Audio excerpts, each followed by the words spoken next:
যখন গাজার শিশুর কান্না থেমে যায় গোলার আওয়াজে, যখন তেল আবিবের আকাশে ছুটে যায় ইরানি ড্রোন, তখন বিশ্ব থমকে দাঁড়ায় এক নাম শুনে, আলী খামেনি, ইরানের সর্বোচ্চ নেতা, যিনি ঘোষণা দেন ইসরায়েল ধ্বংস হবে। কিন্তু কে এই মানুষটা? কিভাবে তিনি হয়ে উঠলেন মুসলিম বিশ্বের প্রতিরোধের প্রতীক? আজকের ইরান ইসরায়েল যুদ্ধ শুধু একটা যুদ্ধ নয়, এটা আদর্শ বনাম আধিপত্যর লড়াই। আর এই কেন্দ্রে দাঁড়িয়ে আছেন তিনি, আলী খামেনি।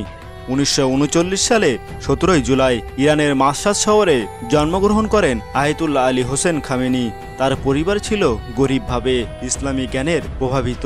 বাবা ছিলেন ধর্মীয় নেতা এবং তিনি নিজে মাত্র কিশোর বয়সে হাফেজে কোরআন হয়ে যান। ছোট থেকেই তিনি রাজনীতিতে আগ্রহী ছিলেন এবং পশ্চিমা অগ্রাসনের বিরুদ্ধে সংগ্রামী মনোভাব পোষণ করতেন।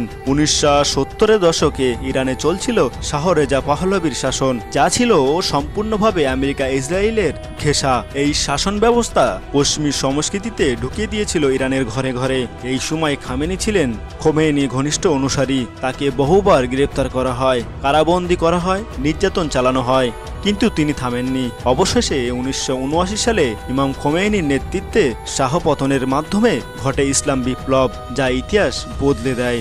ইমাম খোমেনির মৃত্যুর পর 1989 সালে আলী খামেনি হন সুপ্রিম লিডার। তিনি শুধু রাষ্ট্রপ্রধান নন, তিনি ইরানের সেনাবাহিনীর সর্বাধিনায়ক, বিচার ব্যবস্থা অভিভাবক এবং ইসলামী দৃষ্টিভঙ্গির সর্বোচ্চ অভিভাবক। তার অধীনে গড়ে ওঠে কুইড ফোর্স, IRGC, যা এখন মধ্যপ্রাচ্যের গেম চেঞ্জার বাহিনী। খামেনি বরাবর ইসরায়েলকে জিওনিস্ট মর বলে সম্বোধন করছেন। তিনি স্পষ্ট বলেন, ইসরায়েল হবে না। 25 বছর পর এই রাষ্ট্র পৃথিবীর মানচিত্র থেকে মুছে যাবে। তিনি ফিলিস্তিনদের প্রতি শুধু সহানুভূতি নয়, বরং সামরিক, কূটনীতিক ও প্রযুক্তিগত সাহায্য দিয়ে যান। Hezbollah Lebanon, Hamas Gaza, Houthi Yemen, এদের সবাইকে তিনি মোকাবিলা কর্তা বাহিনী হিসেবে গড়ে তোলেন। 2024 সালে অক্টোবর থেকে শুরু হয় উত্তেজনা। গাজায় ইসরায়েলি বাহিনীর ভীষণ বোমাবর্ষণের হাজারো মানুষ নিহত হয়। খামেনি সেই সময় বলে দেন, আমরা বসে থাকব না।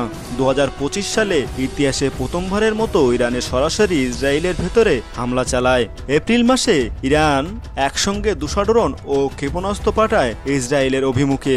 ইসরায়েল পাল্টা দেয় অপারেশন আয়রন শট দিয়ে, যেখানে দামাস্কাসে ইরানের কনসুলেট উড়িয়ে দেয়। এই সময় ইরানের সেনাপ্রধান বলেছিলেন, দ্য ইজ ডিরেক্ট ওয়ার নাও। এই যুদ্ধর মূল কারণ ফিলিস্তিনে হামাস ও হিজবুল্লাহ শক্তি বৃদ্ধি, ইসরায়েলের রাষ্ট্রীয় আগ্রাসন, পশ্চিমা রাষ্ট্রগুলো নীরব সমর্থন। তিনি শুধু রাজনীতিবিদ নন, তিনি কবি, ইসলামিক দার্শনিক, প্রযুক্তিপ্রেমী এবং লেখক। তার নেতৃত্বে ইরান পারমাণবিক শক্তিতে এগিয়ে যায়, বিজ্ঞান ও প্রযুক্তিতে দেশে উন্নয়ন হয়, পশ্চিমা সংস্কৃতির বিরুদ্ধে এক ইসলামী রেনেসাঁস শুরু হয়। তিনি তরুণদের কাছে বারবার বলেন, তোমরা ভবিষ্যতের সেনানী, তোমরা কলম দিয়ে যুদ্ধ করো, প্রযুক্তি দিয়ে প্রতিরোধ গড়ো। বিশ্বের বিশ্লেষকরা বলেছেন 2025 সাল ইরান ইসরায়েলের সম্পূর্ণ মাত্রা যুদ্ধের বছর। ইসরায়েলের আয়রন ডোম আর ইরানের শিল্ড ড্রোনের মধ্যে যুদ্ধ শুধু অস্ত্রের নয়, এটা তথ্য, বিশ্বাস আর ভূরাজনৈতিক মহাযুদ্ধ। আর এই যুদ্ধের প্রেক্ষাপটে যদি ইরান জেতে, তবে মুসলিম বিশ্বের খামেনি হবেন দ্বিতীয় সালাউদ্দিন। আলী খামেনি, তার নাম শুনলেই ইরানেই নয়, গোটা মুসলিম উম্মাহ লড়াইয়ের প্রতীক হয়ে উঠেছে। তার নেতৃত্ব নিয়ে বিতর্ক থাকতেই পারে, কিন্তু এক কথা অস্বীকার করার উপায় নেই, এই মানুষটা ইতিহাসকে প্রতিদিন নতুনভাবে লিখছেন। আলোর নিচে ছায়া, ছায়ার নিচে আগুন। খামেনি যেন প্রতিরোধের সাগর চুম্বী ঢেউয়ের ধ্বনি, কোনো সাম্রাজ্য নয়, বিশ্বাস তার বল। এই নেতার নাম ইতিহাসে রইবে অনন্তকাল।